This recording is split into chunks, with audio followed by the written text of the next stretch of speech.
Good morning and welcome to the AutoHub show. And we have lots of great guests today with lots of opinions. I'm sure we have three really strong opinionated people on today, which should be really interesting. And I thought I would start the show today because there's been some interesting world events, at least where I live recently, with, I guess, what I consider a lack of basic negotiation skills that I learned in the car business many moons ago. When you negotiate with someone and they don't like you for whatever reason, you should bring someone else in.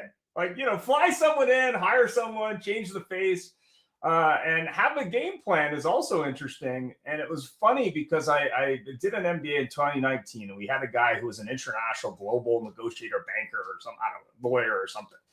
And he basically taught some really basic tactics that I think are very effective for any negotiation, which is basically write down what you think the other side's going to want, what you think you're going to want, and then what you're willing to give up to get what you want. And that's a great way to go into negotiation. And I think politicians probably should learn from that because they're not real good at that, in my opinion. But anyway, I digress. So we have a great team of, I guess, professional negotiators / opinionated car people on. And since we've never had Mr. John on before, and he says he's not technical, but I'd like to introduce you to Larry. He's also not technical, but he believes in one thing: answering his telephone, whether it be new or old. So that's a great tip for someone who's technical or not. So John, please introduce yourself and give us your thoughts on selling value instead of price in 2026, in your opinion. Well, thank you. My name is Steve Johnson. I've been in the automotive business for 53 years. I'm 14 months retired, so I'm a recovering auto dealer, 37 years as a dealer. And I believe strongly in value for all customers. It's mutually beneficial to sell value to your potential customer. It helps the customer and it also helps us make the sale. And, so we've always made it part of our selling process to give people a reason to buy from us. We had what we call 21 reasons to buy your car from us that our team helped produce. And we also had a value package, a customer benefit package full of goods and services and discounts and offers to put us above the competition. I always told the salespeople, if they need a reason to buy from you, they need a reason to buy from our store. And when you present the store in the best possible light and in the best possible view for the consumer, then the salesman wins also and elevates himself above the competition. So selling value is so critically important, I believe. Fantastic. Now we have Lauren on. I know Lauren has no opinions. What's your thought on value and price? I mean, when you're buying stuff, what do you think? Well, I've been involved in the auto industry my entire life. And I've done literally every aspect of the auto industry. And one of the things I think was the most valuable at the moment, I didn't think so, but it is, as I was a dealer trainer. So we trained the dealers. Car manufacturers would put millions of dollars in to teaching every salesperson, every general manager, every parts person, every service department, what they wanted to talk about their brand. And you'd also learn about the competitors. This is where they're coming from. These are what you're going to be fighting. This brand offers this, offers that. It was very valuable. It helps me review cars. It helps me talk about the industry. It also helps me talk about the insider of it.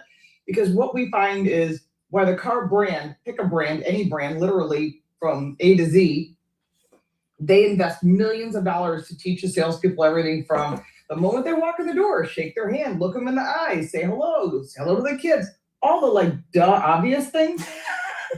I will tell you, we had to go back and check on a couple brands and they did not get it. Hey, you can buy or selling today. You're going to lease? Or, I know John's shaking his head. It's like, yes. It's like, that's not what we teach people. Because it's a business relationship. And that's where the value comes in. And watching all the millions of dollars being spent and then watching the fact that some salespeople will never get it. Those are the people that should probably find another industry to work in, because it truly is about business relationships. And giving something to the customer more than I'm just selling you a car. You want them to come back for service. You want to come back for collision. You want them to come back the next time they buy a car. You want to create a business relationship, which is why all the dealers invest so heavily in things as simple as paying for soccer jerseys for the kids, putting up signage, being involved in the community. All of that is important. Is that important to the customer? Maybe not. It's important to the dealer because it's a business. But for the customer, it's really important to feel that there's no pressure. The pressure is we're going to find you the right car. We'll try and help you finance it. If you get your own financing, that's fine. And you will always have customers, everybody has them, where they're going to come in telling you, this is what I'm going to pay. This is what you're going to sell it to me for. I want all your holdback. I want all your, I always say you got to turn on the lights. And so I've seen all sides of this, from being a customer myself, obviously, to, and I still have fun with it when I go and buy a car and I watch the sales guy try to heavy sell me, and the finance and insurance guys trying to heavy sell me on tires for life. Let me get you paint protection. Did you know we offer this program? There's a point where there's a nice balance that creates a great business relationship and value. And there's a point where it's like, this isn't McDonald's. You're not trying to sell me a buy one, get one free apple pie. And so I've seen it all. I've lived it all. I'm not dealer training anymore. Actually, I quit right after 9/11 because I was in Jersey City when all that came down. It was a wake-up call. I guess it was time to move on. But I learned a lot. I got to meet a lot with the dealers, and now I'm on the media side, which allows me to have direct connections to the manufacturers, and I still talk to dealers. Sometimes they blend us together at events. I was just at a global reveal for Genesis, and they had everyone from dealers to executives all the way to the top to the bottom. So it was really interesting to reconnect with a lot of people and see what's going on in the industry. And there's a lot of changes. And the manufacturers are well aware of it. We know that less sales are happening, and we know that every customer counts. 100%. Now, Larry, I know you have no opinions on this, but maybe you can give us your thoughts on value and price. I mean, you were a former car dealer, so maybe you have some, opinions. Sure. Well, Lauren said that a lot of people in our industry don't get it. Lauren, half the country, whatever country in, just doesn't get it. It's like we get up in the morning and say, what foolish thing can I do to derail my life, my health, every other damn thing? Mr. Johnson, Ian made reference to the fact that you and I are not the most technical guys. And I kind of wear that as a badge of honor, because I constantly say that AI, like everything else, if it's a tool, it's great. If it's a crutch, you're in trouble. I do answer my phone. I do write everything down, and I do teach the same basic tenets that are more important than they ever were, because we've lost the concept of civility and communication and eye contact. And one of the things that I think it was a guy named Robert Pike came up with decades ago was with him. What's in it for me? And I tell every salesman, hey, you're here to make 100,000, 200,000, build a career, but there has to be a with me for every customer.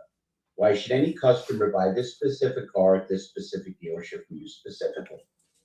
And we got to build some kind of quick relationship. And I honestly think, and I think Lauren will agree with me, it's easier than it looks, because they come in hating the concept of us. And there's nothing stronger than when a negative is overcome by a positive.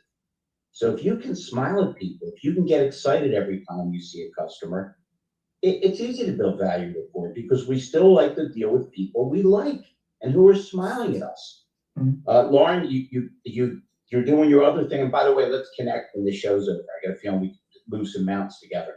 Okay. I owned a dealership. I'm in dealerships all over the country, and I still laugh my butt off when a car pulls up and they go, what do they want? Maybe they're here to buy a car, since we are a car dealership. No waitress on earth would walk up to somebody in a restaurant. What do you want? Food? It's an insane industry, so if we adjust our attitude, if we realize how much money you can make and what kind of a career you can build, and I'm sorry to plug my own book, but I wrote a book called Inner Moron Demons: How to Avoid Them and How to Live Your Best Life.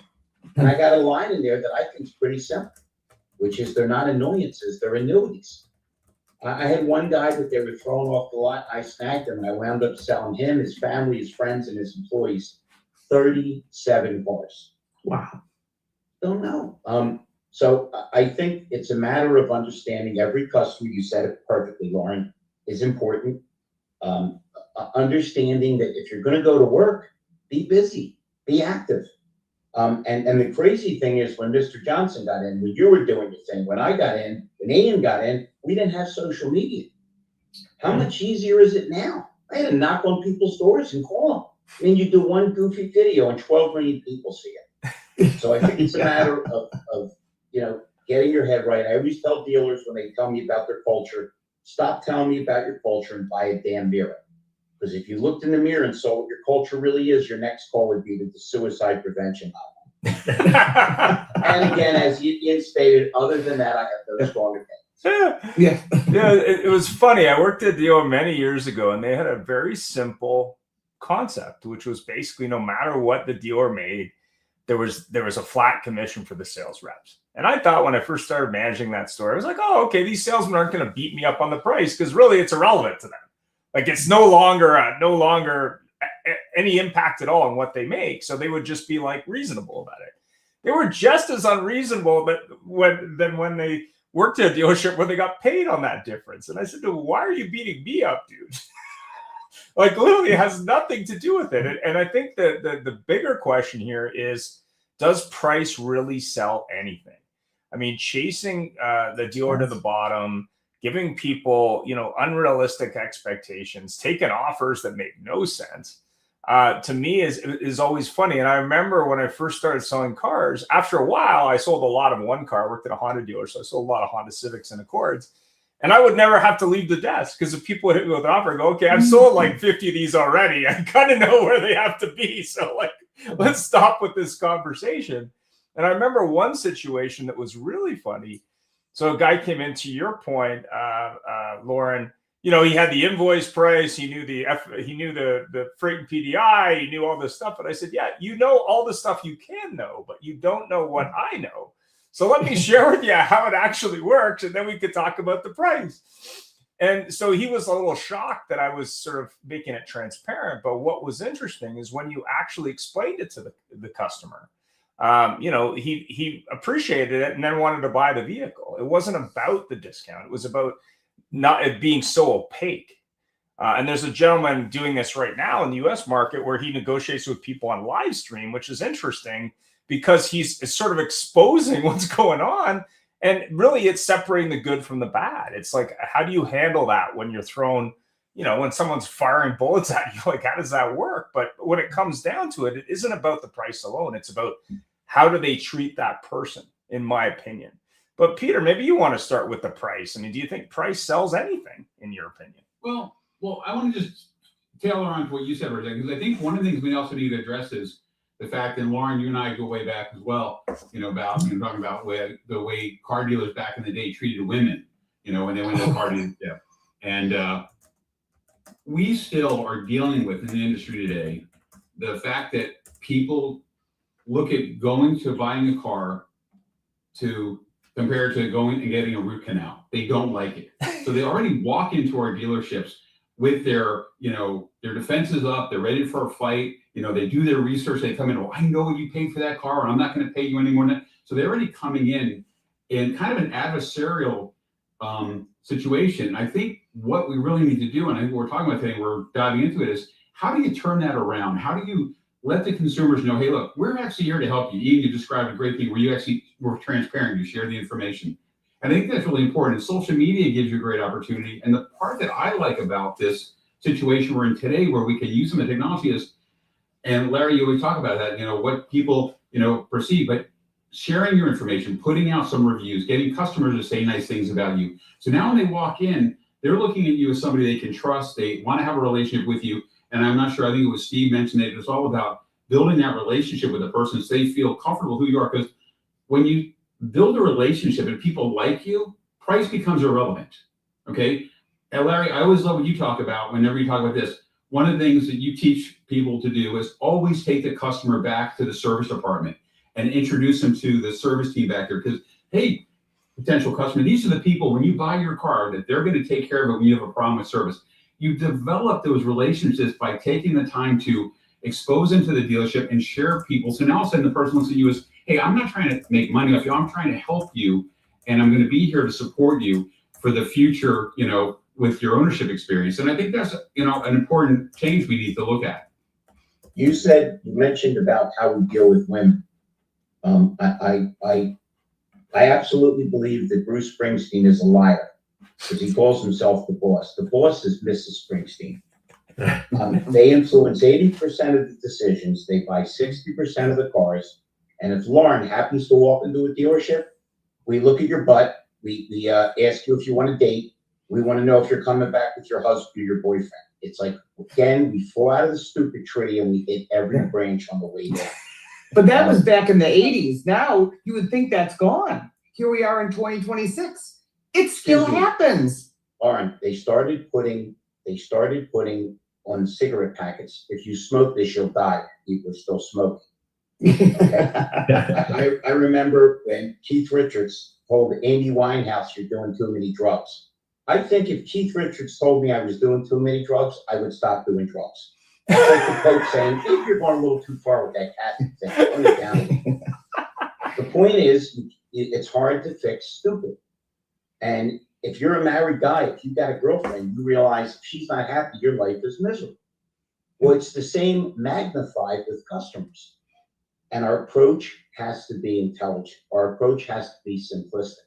And it starts with smiling.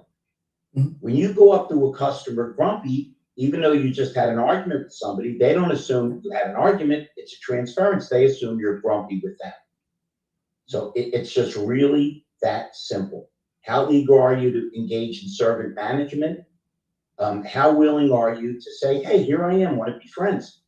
You don't know this, Lauren, and I won't be real long, Peter. Peter's always got a stopwatch on. Somebody told me to go get on social media because I'm a dinosaur, and I dialed into a couple shows, and one of them was this show. And I called up, and I think I first spoke to Ian and said, Ian, I'm Larry Feldman. I'm a former dealer. I own a training recruiting company, and I'm mentally unstable.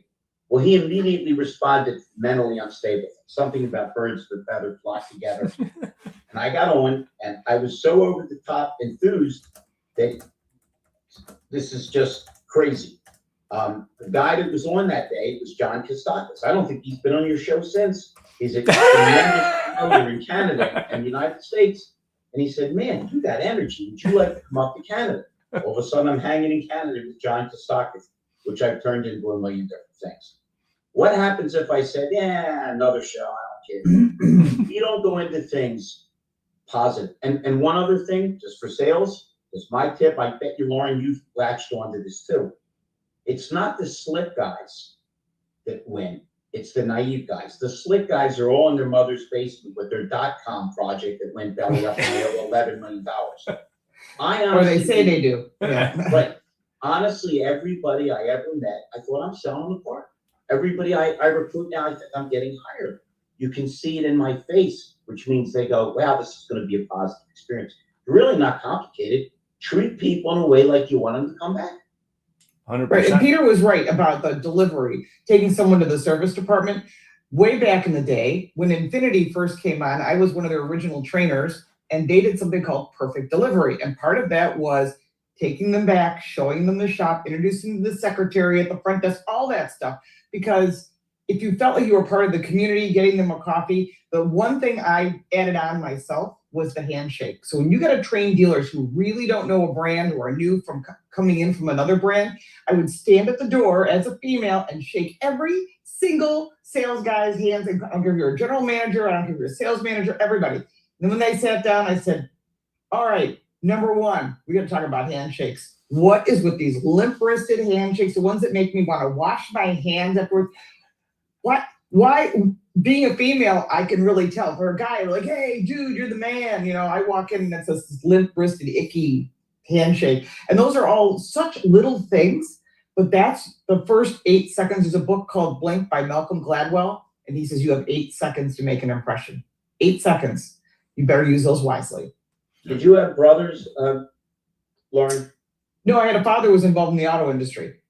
Okay. But I've been a car junkie. I race cars, everything cars is all I do. I named my daughter Shelby. I have issues. That's a good thing.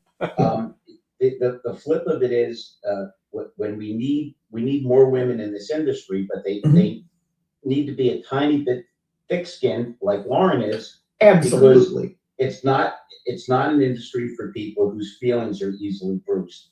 That's tough in this generation, this upcoming generation. Everything offends them. Everything. You looked at me, you made me feel bad. It's like, oh my God, I've worked with guys my whole life. You cannot. Because I race cars, I probably don't let anybody bother me. I'll punch you in the arm and we'll be friends anyhow. So, you know. Hey, you know what, Steve? I think I'm going to start dating Lauren. If we do get married. Oh, I've been married a long time. Well, Larry, married. Go ahead, Larry Steve. and Lauren, I always said if you can get the customer to laugh, you can sell them a car. So I'm sure both of you did very, very well in the sales field. Yeah, I mean, I would say Just something indicated as you simple. share my mental instability. when you're in a good mood, you can put other people in a good mood. When you're grumpy, but last thing on this, and I'll shut up. I always quote Thoreau. Thoreau said, most men lead lives of quiet desperation. Most people get up in the morning and go, I got to go to work. It's going to be horrible. All day long, they're miserable. They go home and rinse and repeat. I got a feeling when Steve was doing it and whatever he's doing now, and you, Peter, and I know Ian already, I can't wait to get to work in the morning because I know I'm going to have fun. I know I'm going to make a change, and I know I'm going to take my best shot. That makes all the difference in the world, because if you feel that what you're doing is futile and hopeless, how are you ever going to make anybody else get excited? Yeah, I mean, something as Peter, simple as Peter, I'm opening sure the you're door happy. for people. You're happy every day. If you own a dealership in today's world, it's a little different. I think you get up every day and say, life's going to be good, you know? You can't use Peter as an example. It's a half screen. He's wearing bunny slippers. But we didn't answer the question. Do you think price sells anything? What does everyone think? Yes, no, maybe, I don't know. I believe that price, and dealers think that price is important. Price is only a way to get your foot in the door. And when I was in business, contrary to what my competitors did, we had much of our inventory with no price. And we didn't do price advertising. We were kind of different. And people would call and they'd say, well, you don't have your new F-150 sale price on the internet. And I'd say, that's right. That's because you called me to get the price, and now I've got an opportunity to meet you, and we're talking to each other. So, by the way, what's important to you in your new F-150? It started conversation. And in our business model, we didn't have necessarily all the intense price shoppers. Maybe we appealed to a smaller segment, and we had fewer leads, but we had higher quality leads. And we got people that actually considered us. My dealer friends that are very price conscious on the internet, they've got the lowest margins, and they're getting calls from California and Denver and all over the country. Those leads are meaningless. And those of us in the industry, we all know that we have customers that come in our door and say, I'm interested in your car, but I found one cheaper on the internet. We'd say, why didn't you buy that? Well, it's in North Dakota and it's 600 miles away. Okay, well, now we've got the conversation. Price is just, customers think that it's got to be about low price, and they think that that's what they want, but it isn't really what they want. They're saying, please sell me, help me buy from you. Great answer. And, that's my feeling. Lauren, what do you think? Does price sell anything? It depends. I think quality sells. I think if you've got a good product, it's going to sell no matter what. Although in today's world, there really isn't a lot of crappy cars. There's a few cars I would not buy personally, and some that I think are just way over the top. But overall, I think there's good product out there. So now you have to sell them on your business relationship. Price, that's a tough one. It depends. I mean, I live in Buffalo, New York, and I have traveled, literally, I bought a Porsche in Colorado Springs. I bought cars in Chicago. I bought cars in Naples, Florida. It depends what you're buying and what you're looking for and your price point. And it's not always about price. It's got to be the car that I want. And I think customers are willing to seek out what they want. And if you got it, then there's something to discuss. But if it's solely on price, those people are hard to make happy. Those are the people you could pay their mortgage, pay for their kids' college, take them out to dinner, and they're still not happy. And we've all had those customers. Those, you'll never make them happy. It doesn't make a difference. So price is a good factor. Like Steve said, it's a good starting point to get you in the door and open the conversation, but there's so much more to that. They used to be the people with the bracelet from the hospital. Now they're people with the face mask in 2026. And they're in a car by themselves. Yeah, exactly. I still see them. By the way, they did change rules down here in the U.S. Depending on where you're listening from. You cannot post your price in an ad, whether it be online or otherwise. If it's not, it has to include everything, an out-the-door price. If it doesn't, you're going to have the federal government after you. They keep adjusting that, And depending upon where you live and what you're doing, a lot of people have pulled prices from the internet because they just can't take the risk of getting the federal government in their face. Yeah, I hear that law dates back to 1914. So consumer Yes, protection. it does. But Yeah. now they're putting pressure on people. So because there's money made for the politicians. I hear the states keep the money, so it's kind of interesting. Larry, what do you think on price? I'm in. That's probably true. Yeah. What do you think, Larry, on price? Price versus not price. You think price sells anything? Well, the number one complaint from consumers is usually how long it takes. And with that in mind, let me just silence this whenever you're done. With that in mind, I think every customer is a little different. I think Lauren had it right. There's people that absolutely positively are fixated on price, but I think a lot of people can be turned around. And let's face it, how off target is it to focus completely on price when most people's concerns really is their monthly payment anyway? So once you find out a comfort zone, once you make it clear, hey, I just want you to be happy.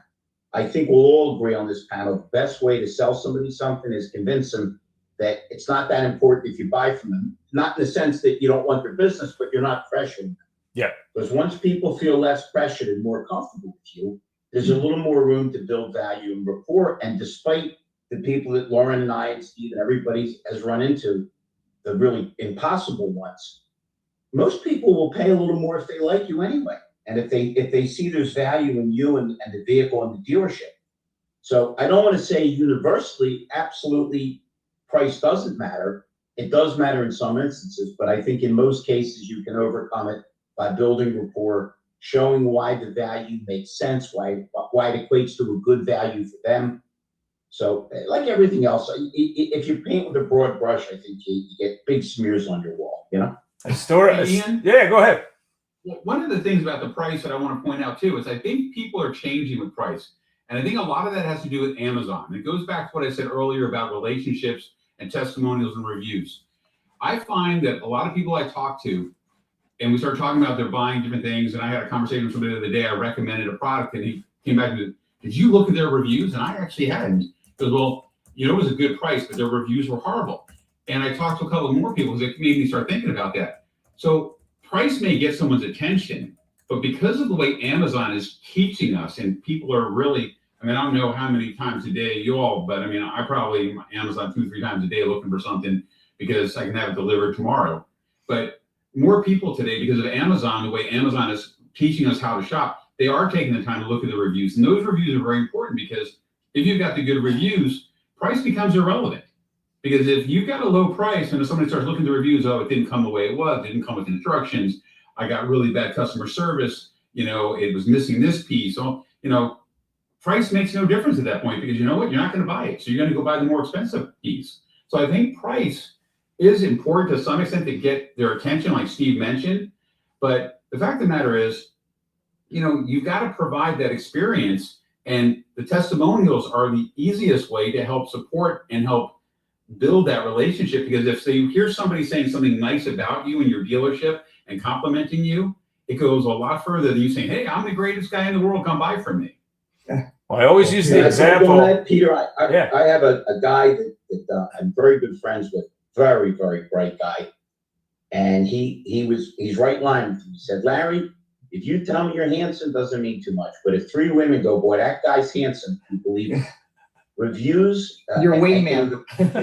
Yeah, absolutely. Well, I already got Steve lined up, Lauren. We're working. But what's so interesting is how many people make a decision to even go into a dealership, buy the reviews. So you're not even going to get a chance if your personal ones, if the dealership themselves aren't aligned. It's crazy because people really, I don't like the reviews, I'm not going. So before you even get the contact, you're dead in the water. And yet, and this is crazy, I still have people that refuse to be on social media.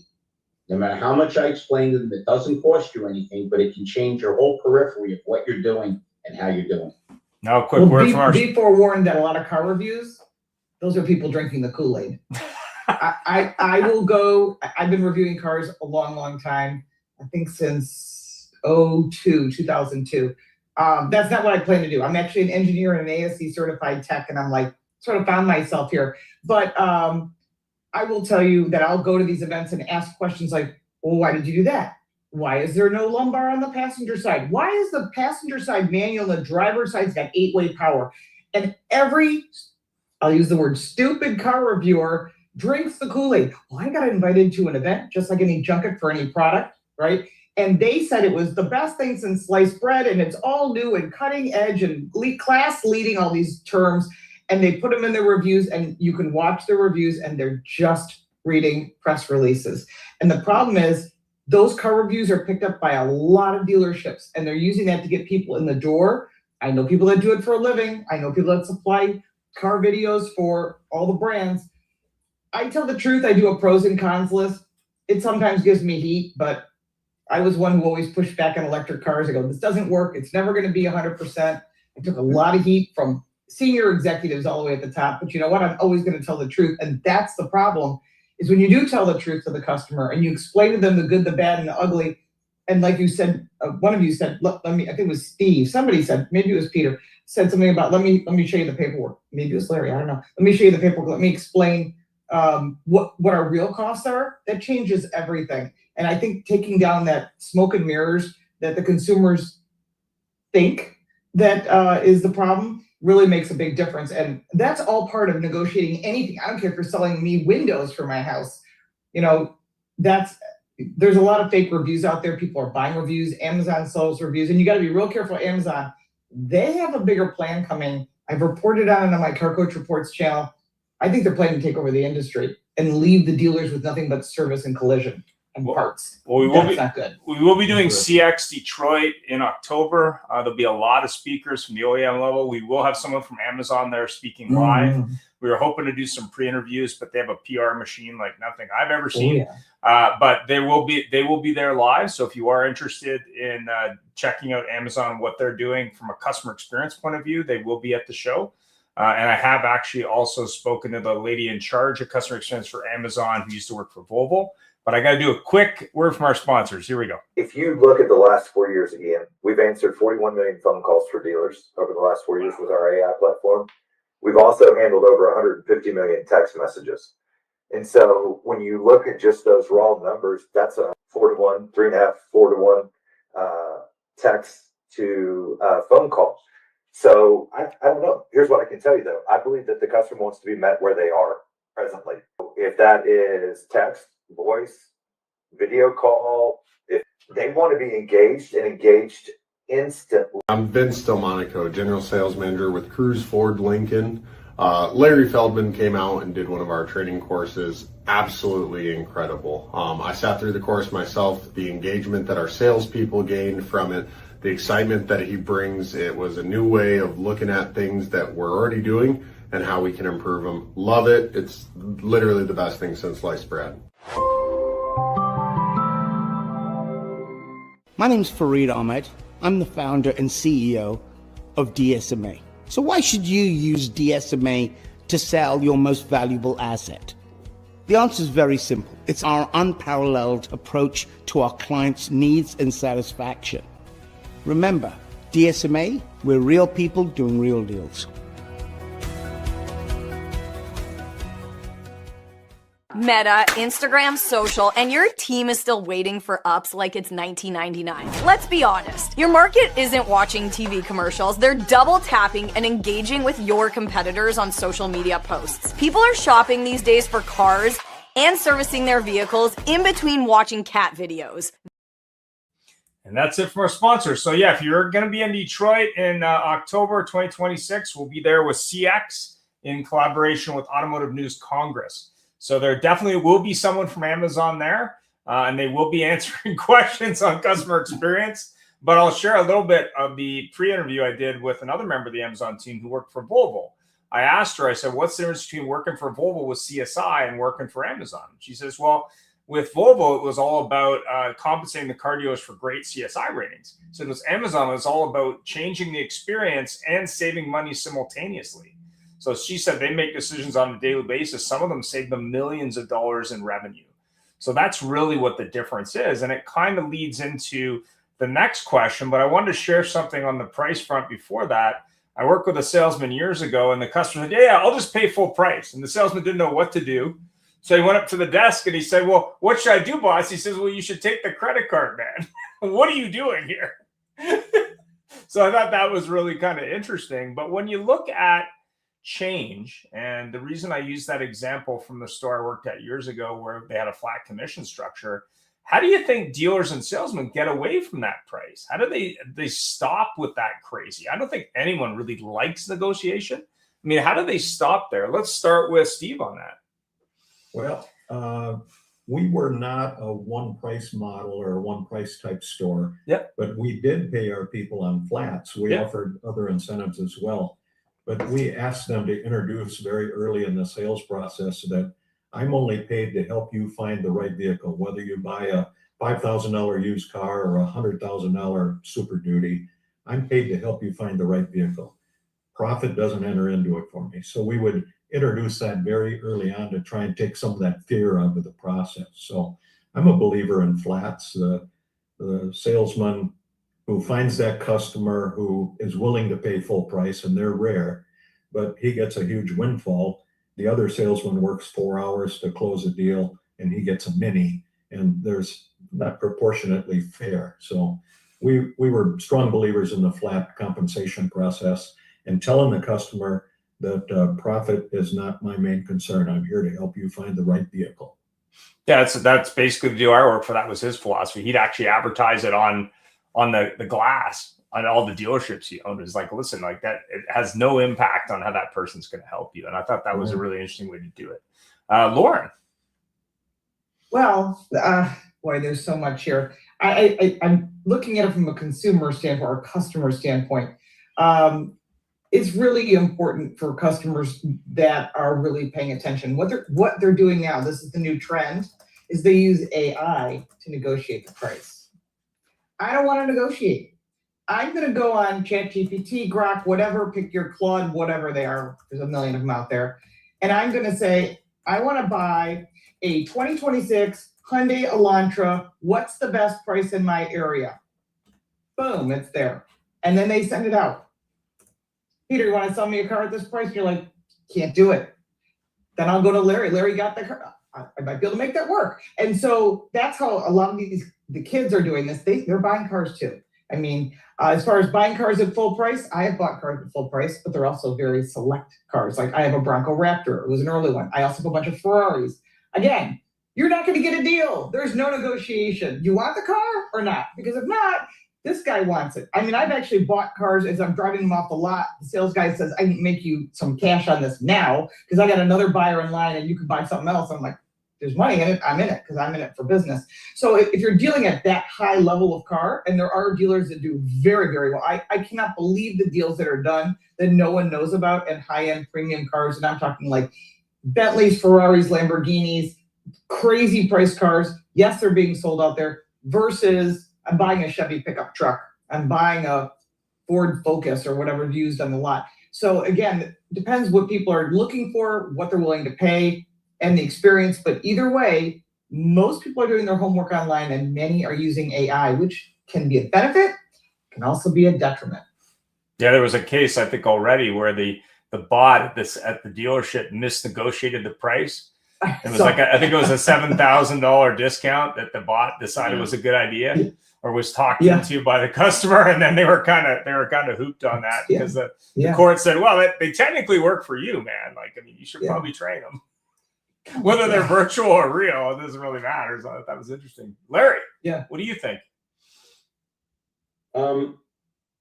It's interesting. I think people are doing more research, but I still think there's a certain likability factor. There's a certain ease of operation factor. Just making it clear, and everybody was mentioning earlier that Amazon's evil plan take over the world, service, and the rest of it. There's still certain things that can't be done remotely. And that's why if you give people a 360 view of the dealership and what they offer and what you can do, blows my mind that everybody doesn't do this. With me, it just came naturally. I like to make my customer service appointments. First of all, I didn't want them to forget who I was. Second, if there was ever a beef, I wanted to be there to help them in service. And hey, the more I saw them, the more I could say, man, I know you're loving your car. Who else do you know is in the market? So it always seems to come back to the same common sense principles. Let's keep these people really close. Make it clear to them that you're never bothering me. I welcome your calls. So again, it's an interesting thing because I've been out of the retail end for years now, 14, 15 years, and I'm still selling a bunch of cars every month because there are people that won't buy a car unless I'm involved or I meet them or I make a call to a dealer. So I obviously planted something in them, and I think it's just a matter of really appreciating every customer. Lauren, I always say, if you want to get rich, act like you're broke. If you want to go broke, act like you're rich. Once you start treating people like they're not important, you don't care about retaining them, True. then that's exactly what happens. Yeah. Agreed. No, I don't sell cars, but I refer people to cars every day. I got like 10 emails that came in just over the weekend. Hey, should I get this or this? You know, I don't get a commission off. There's no bird dog in it for me. I'm just happy to guide people in the right direction. Well, 100%. People, if they've found a good connection in the auto industry, or if they have someone who's an expert in the auto industry, definitely, they'll use that technology. So my brother is always looking for cars because he's got a fleet of them because he's got kids. And I reached out to a dealer I know, and I, sent an email. I heard nothing. So I was talking to the guy who owns the dealerships last week, and he said, "Oh, let me talk to the guy running that store." I've never had so quick a response in my life from a car dealer, but it was kind of funny. But at the end of the day, to Larry's point, it's really about picking up your phone, answering that request, whether you can help them or not. At the end of the day, it's not just how you treat that person, it's how quickly you can help them. And that doesn't mean you have to do it in 30 seconds. I know the OEMs are all over that these days. It's about what are you saying to that person and how are you being of help?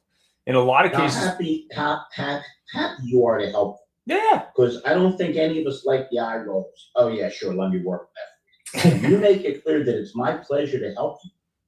And listen, we're all the same. We're all under pressure. We all have too much to do.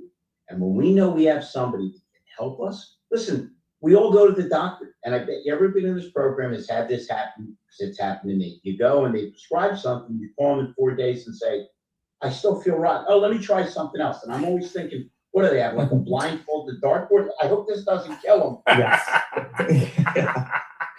It's like a car mechanic. Hey, it could be this. It wasn't the spindle. We could try to control them. Maybe the wheel's out of balance. Same thing. Yeah. Well, if you want some humor in your life, there's a whole bunch of YouTube channels where people roll in with a problem, and then the mechanic looks at it and goes, "Yeah, there's a little bit more going on than what you're telling me. Did you look at that? Yeah. Really, it's the brakes? Maybe not so much." Steve, what do you think? I mean, do you think that that can be changed? Do you think we can finally get away from the price discussion? I think it's something that has to evolve naturally. I was thinking when I started selling cars 50 years ago, one at a time, customers visited, I think the average was 7 dealerships. And today I used to tell my salespeople, they visit 1.8 dealerships on average. So they've done their research online. They're armed with more information than ever before. People used to shop because it was a lack of information in our industry. Now we put it all out there, including, here's invoice pricing and here's what you should buy the car for, and AI can tell you what to pay for a car, all of that. So the consumer has all the information they need to make a good decision. And now it's up to us, when you're face to face with a customer, is to totally explain why you should buy from me, why I'm the best choice. The price is going to be about the same everywhere. Here's what I can do for you. Here's what we're going to do. And as a dealer, right up to my last day, I tried to do that with every single customer. I had my cell phone on my business card. I gave it to everybody. And I said, when did you last meet a dealer? And when did the dealer give you his personal cell phone? If you buy from me, you will be satisfied. You got my word on it. Here's my card. Hope we can earn your business. And whatever your position is in the dealership, it's up to you to present you as their total best choice. And when you emphasize that, you're going to miss a few. You're going to miss the bottom feeders. You're going to miss a few deals, low margin deals. But, the subject of reviews, those bottom feeder customers that are strictly interested in the best price, they're going to give you a lousy review. And then that hurts you farther down the road. So we always said there's some deals that just aren't meant to be. And some people were both best served if they go find another place that'll meet that low ball price they have. So that's good for me. 100%. I mean, I remember people going, "Oh, you can't do that price. Well, what can you do?" Well, clearly not that one. So why are you still here? Just basically thumbs up Steve's comment, because there's some customers you just don't want, because they're gonna be a nightmare for your dealership, and sometimes the juice isn't worth the squeeze. They're gonna give you bad reviews. Every time they come in for service, you're gonna find something wrong. And I know it's a hard thing for all the dealers and all the general managers and all salespeople out there that are listening, but Steve was in a very successful dealership. I've known him for years. And what he said, you really need to take home and write it down and put it up on your wall. Some customers aren't worth the business, because I'll tell you what, with social media being the way it is, where someone can throw up a bad review or throw a video about the situation, and now all of a sudden it goes syndicated and everyone starts seeing it, the impact is 10 times worse than it ever was in our history. So a negative person is somebody you really want to walk away from. So Steve, I really, that was one of the best comments I've heard all day. Fantastic. Thank you. Fantastic. So Lauren, I mean, what do you think? I mean, you've had a lot of interaction with the OEM. I worked for the OEM years ago in my past. Do you think that OEMs will ever be able to fix this price problem? And the dealers, what do you think? There's a lot. Like I said, I cover a lot of this in my Car Coach reports. The problem is there's a lot of government regulations that are put in every single administration here in the US. I'm sure Canada has their same but problem. Now they're talking about making their own version of regulations just to make it more expensive for the cars. And so I actually have a report coming out tomorrow on tires, on the California tire regulation. And I will tell you the same thing is true with the car industry.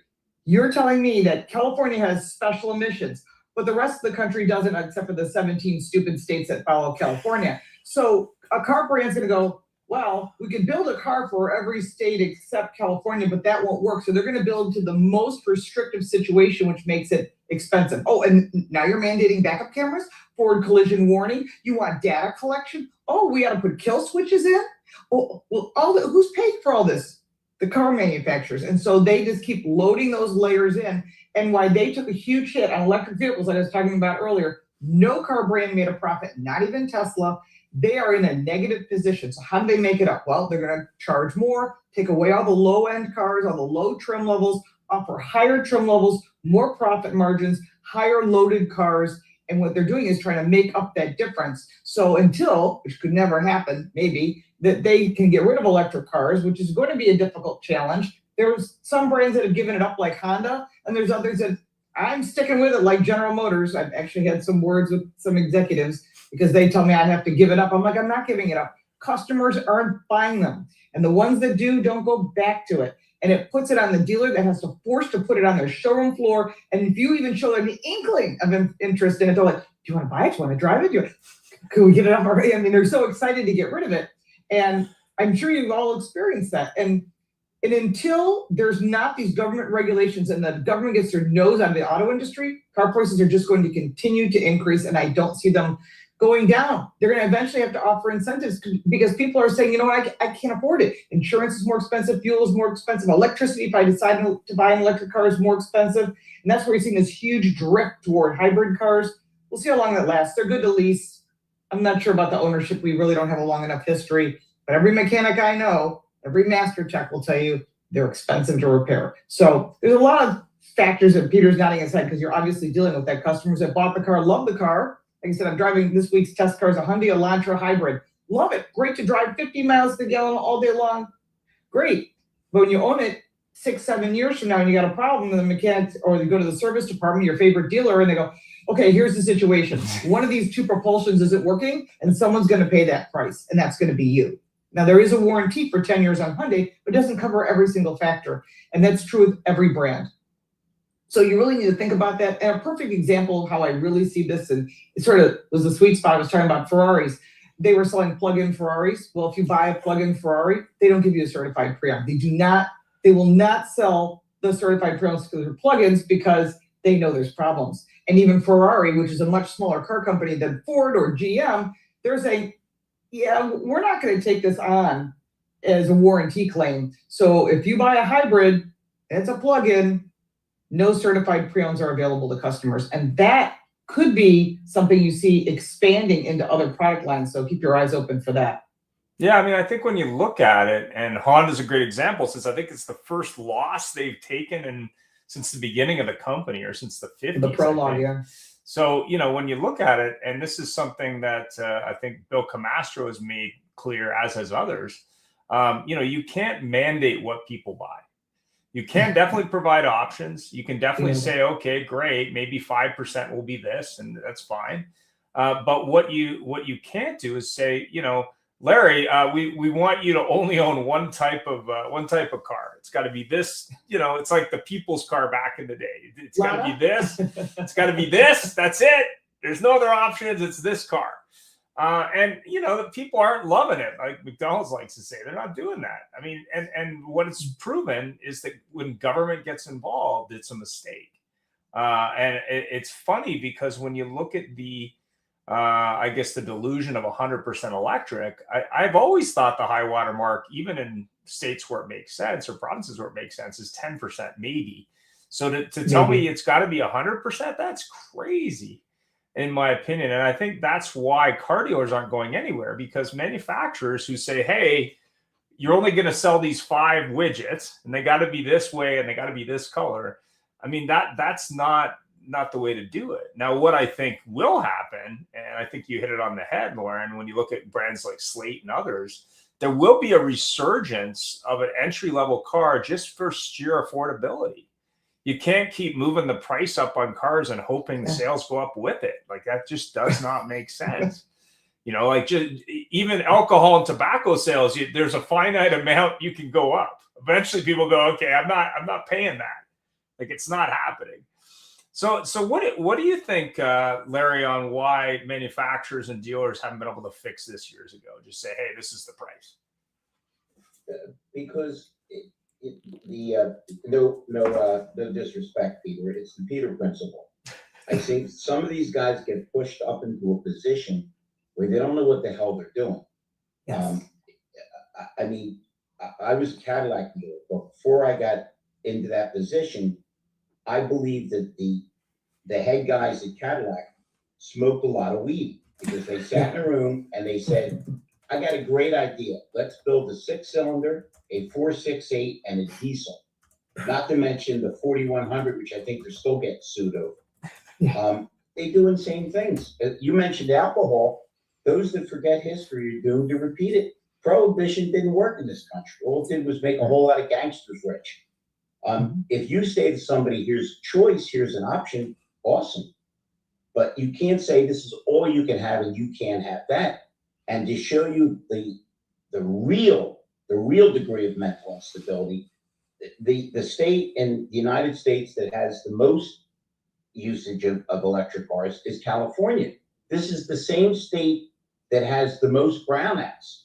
So they already can't sustain what they have. If they ever did go to 100%, no cars would be running, and nothing in the city or the state would be running, because no lights. Right, they made it a non-sustainable situation. There has to be some kind of logic. There has to be something that makes some kind of sense. Yeah, well, for California, listen, we're just waiting for that to break off and float into the ocean. Yeah, I'm with you. You know, it's without revealing any of my political leanings. I'm trying to figure out how the mayor could swear I'll never go back to Uganda if I'm elected, even though nobody asked her about Uganda. She volunteered information, and then she went to Uganda when they predicted a fire after she had cut the department $35 million and there was no water in the tanks. Yeah. See, I'm into accountability. If the manager absolutely couldn't work for me, even though I really liked them, I would cut him loose. Look, you'll be better somewhere else. I can't sustain it. We don't have any accountability as a society anymore. It doesn't matter how insane or how poorly you behave or what your results are. Nobody punishes you for it. And you know, people aren't stupid. We're all kind of Pavlov dogs in the sense, oh, ring the bell, it's time for dinner. if I keep doing this stupid stuff and keep getting away with it, I'm going to keep rolling with it. So to answer the question as articulately as I can, some manufacturers will get it. Some will adjust and move accordingly, and some won't. Way before my time, I'm not that old, but I can remember when the gas crunch hit, 73. And all of a sudden, it was like, oh my God. Lauren, this is for my grandfather, not for me. When I was a kid, you said it's built like a Japanese car, it was an insult. Oh, They were good for transistor radios. The stuff was, well, all of a sudden, the people that were building the transistor radios, that the only cars that people could afford. Were a lot of these manufacturers are very big ships. If me and Peter are in a rowboat, he says, let's go that way, let's go. But if you're on a big ship, it takes a long time to turn it around.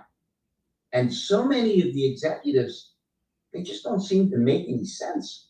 There are some exceptions. I would say of all the executives who's paying the most attention and making stuff happen, Jose Munez at Hyundai Corporation. He's crushing it. I knew him back in the day at Nissan when he was nobody. And I've heard all the stories from Nissan and everything they did, but what he has done for Hyundai, and now he's over the whole umbrella of Kia and Genesis, I'm super impressed. He's one of the few executives that can move quick. You can't compare them to anybody. Their cars make sense. They change up their models frequently. When we first started selling Hyundais, if you tried to put somebody in a Hyundai, they got mad at you. That's how bad the perception of that car. They were not good then either. We had 89 Hyundai Excels. We got 6 of them from the dealer we purchased the Hyundai franchise from. Steve, a fat man on a bicycle could beat a Hyundai Excel up the hill. They were bad. Or the accent was even worse. But you could have made listen, I always thought you could make a lot of money 40, 50 years ago if you bet that the Berlin Wall would come down. That's never happened. Right. But if you would have said in 1991, by the way, a Hyundai company is going to build a car that's going to be better than a BMW or Mercedes for $30,000 less, they would have thought you're insane. Yeah. So no, they're an example of somebody way ahead of the curve, where they took every problem they had, they addressed it, and they fixed it. The 100,000-mile warranty was brilliant. Peter, you talk about great marketing. Almost nobody kept the car percentage-wise to 100,000 miles, but you had that safety blanket in the back of your mind. And then dealers started to market off. We were one of them. We'll double the warranty to 20 or 200,000 if you came to us for all the service. Don't miss a service.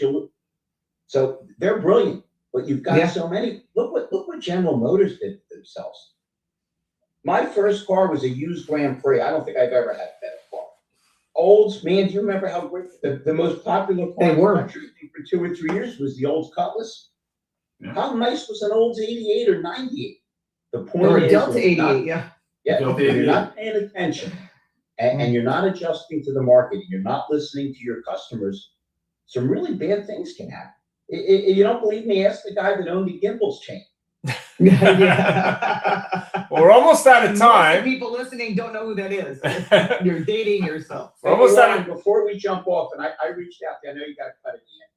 Where do I catch your car coach reports? Because I'd love to hear more about what you have to say. YouTube. You can find carcoachreports.com. Has everything. It's my car reviews. It has all of my news reports right there. Also, you can find the Drive Car Show, which is the Drive with Lauren and Carl. Carl Brower and I have been in the business for a long time. He's a big data guy. And that's syndicated, and all of that's on my website, or you can go to YouTube, Car Coach Reports. Details below in the description. Yep, and you won't find information anywhere else because I call out the facts. I do get emails from executives. They don't like that I tell them the truth, but as all of you know, if you don't tell the customer the truth, you don't tell the people, the drivers, the world the truth, they find out when it's too late. Like we're finding out with a lot of things like, wait a minute. What's all with all these flat cameras? What's all these data centers? And it's too late because that stuff passed in the 2021 infrastructure bill when we were all worried about COVID. How convenient. So I try to call it out. I take some heat for it, but it's okay. I have thick skin. You can handle it. Final thoughts? Go ahead, Peter. Hey, everybody, it was wonderful having you on the show today. What a great show. And just a little fun thing. My favorite car growing up was the Delta 98 with the 455 rocket engine in it. Oh, yeah. What a fast car that was, and a boat of a car. But thanks again for your time today. Steve, it's great seeing you. Lauren, wonderful seeing you. And Larry, as always, love having you on the show. And great seeing everybody today. Thanks very much. Steve, final Thanks thoughts? for having me. Yeah, no worries. Lauren. Enjoyed being on the show and the great input from Lauren and Larry. I'd love to sit down and have a cup of coffee with you someday. I enjoyed your company and your thoughts. So it's an I awesome. would be amusing, experience. but Lauren would write a horrible review on coffee. I can tell you. I'm a coffee snob, careful.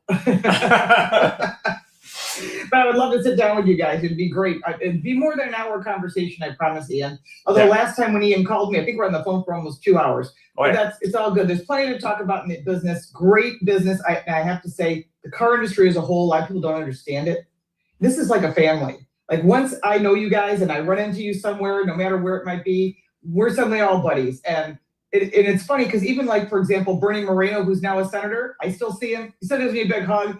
And it's great because I get good information. But it's interesting how this industry is completely different than any other industry. If you were in the hairdressing industry, it'd be all this cattiness, not in cars. You're part of the family. And that's, I think, is really important. Fantastic. Larry, final thoughts? Hey, great business. Treat every customer like you can't wait for him to come back.